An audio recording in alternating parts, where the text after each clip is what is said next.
y conocerán la verdad, y la verdad los hará libres. Juan, capítulo 8, versículo 32.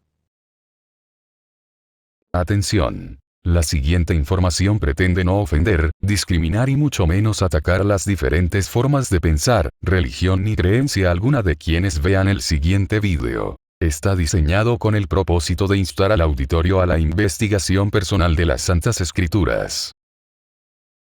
Una de las grandes controversias existentes en lo que a creencias religiosas se refiere, sin duda alguna, es sobre los dones espirituales mencionados en la Biblia: sabiduría, conocimiento, fe, sanación, milagros, profecía, discernimiento, hablar en lenguas e interpretación de lenguas.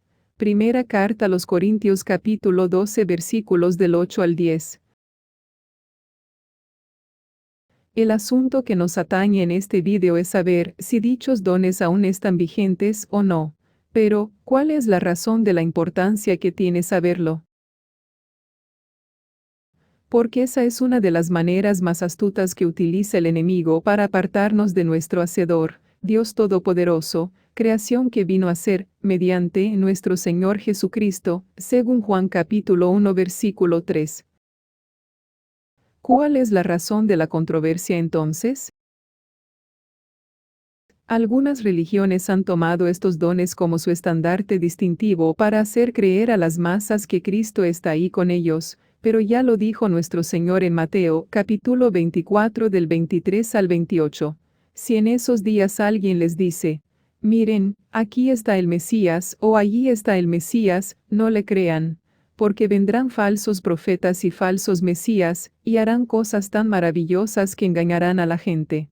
Si pueden, también engañarán a los que Dios ha llamado a seguirlo. Ya antes les había dicho a ustedes que si otros vienen y les anuncian: el Mesías está en el desierto, no vayan. Y si les dicen: el Mesías está escondido allí, no lo crean. Cuando yo, el Hijo del Hombre, venga, no me esconderé. Todos me verán, pues mi venida será como un relámpago que ilumina todo el cielo. Todo el mundo sabe que donde se juntan los buitres, allí hay un cadáver. Así será cuando yo venga. Todos lo sabrán. Traducción en lenguaje actual. ¿Acaso no dicen así en la mayoría de las religiones actuales, que Cristo está ahí con ellos, que son el pueblo verdadero de Dios aquí en la tierra? Tenemos pues la carnada perfecta utilizada por el enemigo de Dios para atrapar a muchos en esa red de mentira religiosa. Asegurar que Cristo está ahí, además de unas cuantas personas mostrando alguno de los dones mencionados, ha dado muy buen resultado para estas doctrinas. Recordemos que el diablo o Satanás es un ángel, apartado de Dios, cierto, pero al fin ángel, y es muy poderoso, además de que Cristo lo identifica como el padre de la mentira en Juan capítulo 8 versículo 44. El padre de ustedes es el diablo, y ustedes tratan de hacer lo que él quiere. El diablo siempre ha sido un asesino y un gran mentiroso. Todo lo que dice son solo mentiras, y hace que las personas mientan. Traducción en lenguaje actual. De ahí, la importancia de conocer la verdad sobre si han cesado los milagrosos dones del Espíritu. El apóstol Pablo escribió: sea que haya dones de profetizar, serán eliminados; sea que haya lenguas, cesarán; sea que haya conocimiento, conseguido por medios milagrosos, será eliminado. Primera carta a los Corintios capítulo 13 versículo 8. Estas palabras prueban que con el tiempo los milagrosos dones del Espíritu Santo que entonces existían llegarían a su fin. Pero ¿cuándo sería esto? Sería bueno considerar primero el propósito de estos dones milagrosos. Por muchos siglos, los israelitas, o judíos, fueron el pueblo que llevaba el nombre de Dios, y lo que era acepto a Dios en cuanto a adoración se refería, se centraba en el templo de Jerusalén. Ese arreglo para la adoración tenía origen divino, y Moisés fue el medio por el cual se reveló dicho arreglo, y por supuesto que tenía el respaldo de Dios. Lo sabemos porque cuando Jehová lo mandó de regreso a Egipto para sacar a la nación de Israel de la esclavitud, Moisés recibió poder para ejecutar 3 señales milagrosas. Éxodo, capítulo 4 versículos del 1 al 9. ¿Cómo pues podría verificarse que un cambio de este modo de adorar, realizado durante siglos, provenía de Dios?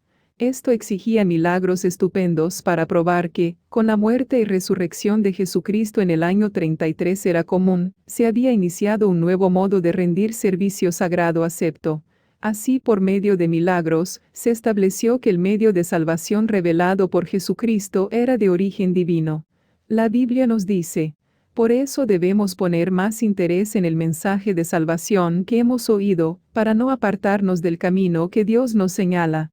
Si el mensaje que anunciaron los ángeles resultó ser verdad, y quienes no lo obedecieron recibieron el castigo que merecían, con más razón seremos castigados nosotros si no reconocemos el gran valor de la salvación que Él nos ofrece. Porque el Señor Jesús mismo fue el primero en comunicar el mensaje de salvación, y después, los que oyeron ese mensaje nos demostraron que era verdad. Dios también nos lo demostró por medio de muchas señales y de acciones maravillosas, y también con milagros. Además, cuando lo hizo, les dio el Espíritu Santo a quienes Él se lo quiso dar. Hebreos capítulo 2 versículos del 2 al 4. ¿Se necesitaban esos milagros después de la muerte de Cristo? Por supuesto que sí, mientras existiera el templo en Jerusalén y se pudieran cumplir los requisitos de la ley mosaica respecto a la adoración, existía la necesidad de que Dios continuara dando testimonio de que el viejo arreglo judío para rendir servicio sagrado había sido reemplazado por el arreglo que se centraba en Jesucristo. Por eso, el Altísimo, por medio de Cristo Jesús y mediante el Espíritu Santo, les dio poderes especiales a sus apóstoles y otros. Sin embargo, hoy día no se necesitan los dones milagrosos para establecer el hecho de que se ha efectuado un cambio respecto a la adoración. Aunque todavía existiera el templo en Jerusalén, no le sería posible a ningún judío probar que era de la línea arónica y satisfacía los requisitos para oficiar en el santuario. Por eso, no se podrían llevar a cabo los servicios del templo que se resumían en la ley mosaica. ¿Por qué no? Porque esa ley les prohibía participación en las funciones sacerdotales a los que no eran descendientes de Aarón. Números capítulo 3, versículo 10, y capítulo 18 versículo 7, eso explica por qué ciertos hombres que regresaron del destierro babilonio en el siglo VI antes de la era común, pero que no podían establecer su descendencia de Aarón, fueron excluidos de servir de sacerdotes. Esdras capítulo 2 versículos 61 y 62. Así pues, cuando los ejércitos romanos destruyeron a Jerusalén en el año 70 de la era común, el arreglo para la adoración, centrada entonces en el templo, llegó a su fin, y nunca sería restaurado en conformidad con los requisitos específicos de la ley mosaica.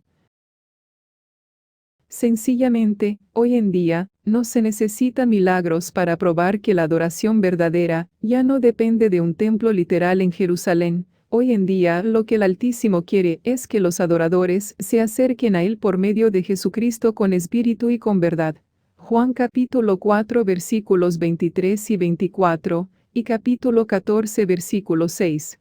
También es digno de notarse que cuando se transmitían estos dones milagrosos del Espíritu, su naturaleza temporal era indicada por la forma en que se hacía. Las Escrituras señalan que los dones milagrosos fueron impartidos o en la presencia del apóstol Pablo o en la de uno o más de los 12 apóstoles. Hechos 2 versículos 1, 4 y 14.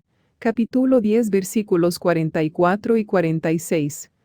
Como ejemplo sobresaliente de esto, se cita el caso de los samaritanos a quienes el evangelizador Felipe declaró las buenas nuevas. Hechos 8, versículos 4 y 5, Felipe fue uno de los 7 hombres que los apóstoles nombraron para superintender la distribución de alimento a las viudas necesitadas. Puesto que la congregación de Jerusalén consideraba a Felipe como un hombre lleno de espíritu y de sabiduría, es obvio que era un discípulo maduro de Jesucristo. Hechos 6, versículos 1 y 6, él mismo había recibido poder por Espíritu Santo para expulsar demonios y sanar enfermedades. Hechos 8, versículos 6 y 7, no obstante, Felipe no podía impartir a otros el Espíritu con sus dones milagrosos. fue necesario que los apóstoles Pedro y Juan fueran a Samaria y oraran para que estos nuevos discípulos recibiesen Espíritu Santo. Hechos 8, versículos 14 y 17. Por supuesto, el Espíritu de Dios ya había operado para con estos samaritanos por medio del evangelizador Felipe. Entonces, ¿qué lograron Pedro y Juan? Oraron para que se les impartiera a estos discípulos samaritanos el Espíritu de Dios. A esto siguieron manifestaciones especiales. Al ver esto, el mago Simón ofreció a los apóstoles dinero en cambio por el poder para impartir Espíritu Santo como los apóstoles lo hacían. Dijo: «Denme a mí también esta autoridad, para que cualquiera a quien yo imponga mis manos, reciba Espíritu Santo». Hechos 8, versículos 18 y 24. En vista de las limitaciones relacionadas con la transmisión de los dones del Espíritu, se sigue lógicamente que, con la muerte de los apóstoles y otros que habían sido autorizados por medio de ellos para ejecutar milagros, estos dones llegaron a su fin, así como el apóstol Pablo había dicho que sucedería. Sin embargo, después de eso, todavía era posible reconocer a los verdaderos discípulos de Jesucristo. ¿Cómo? El Hijo de Dios proveyó la respuesta al decir: «En esto todos conocerán que ustedes son mis discípulos, si tienen amor entre ustedes mismos». Juan 13, versículo 35. Este es un amor altruista, de abnegación, que incluye el estar dispuesto a morir uno por sus hermanos cristianos así como Cristo voluntariamente dio su vida por la humanidad. Por eso, cuando se consideran las pretensiones respecto a poseer los dones milagrosos hoy día, bien pudiera preguntarse: ¿manifiestan los que afirman tener esos dones amor altruista, amor abnegado? ¿Tienen todos los frutos del Espíritu? Gálatas 5, versículos 22 y 23. ¿O revelan sus acciones en cuanto a conflictos y prejuicios, que no son diferentes del mundo? Gálatas 5, versículos 19 y 21. Además, lo que aparenta ser la ejecución de obras poderosas en el nombre de Jesús realmente puede ser un engaño realizado por un hipócrita. Jesús dijo: «Muchos me dirán: Señor, Señor, ¿no profetizamos en tu nombre, y en tu nombre expulsamos demonios, y en tu nombre ejecutamos muchas obras poderosas? Y sin embargo, entonces les confesaré: nunca los conocí. Apártense de mí, obreros del desafuero». En conclusión, la evidencia combinada de las Escrituras y la historia revelan lo siguiente. 1. Hace mucho que cesaron estos dones espirituales. 2. Cumplieron a cabalidad su propósito de probar que los discípulos de Cristo formaban el Israel de Dios. Y 3. Que ellos eran los únicos que participaban en el servicio sagrado divinamente aprobado. Gálatas 6, versículo 16. No te olvides de suscribirte a este canal, darle like y de activar la campanita de notificaciones para más información. Y recuerda, el que busca la verdad, la encuentra. Bienvenido y bienvenida. Cristo, más real que nunca.